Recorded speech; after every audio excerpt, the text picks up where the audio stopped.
डालो दाता अपनी नजरिया वे डालो दाता अपनी नजरिया पर डालो अपनी नजरिया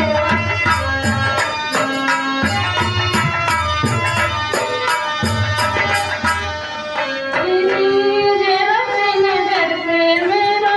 जीवन का सफर कट जाए हम पर डालो दाता अपनी नजरिया हम पर डालो दाता अपनी नजरिया जरा से नजर से मेरा जीवन का सफर कट जाए हम पर डालो दाता अपनी नजरिया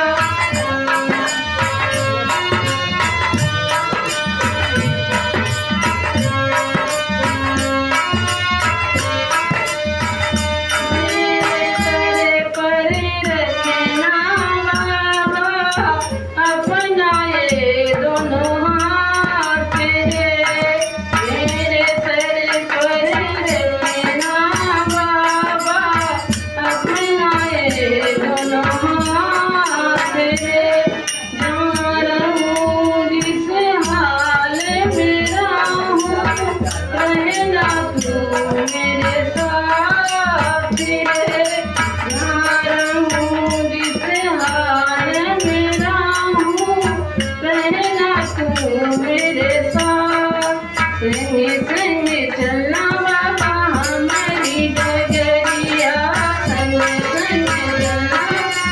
हमारी डगरिया जरा सी नजर से मेरा जीवन का सफर कट जाए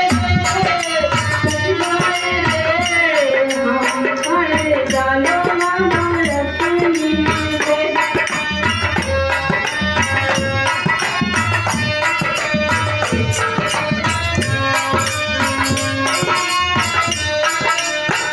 अपनी करुआ है दीन दयालु क्रोध मोद सब करना छूट संग संग चलना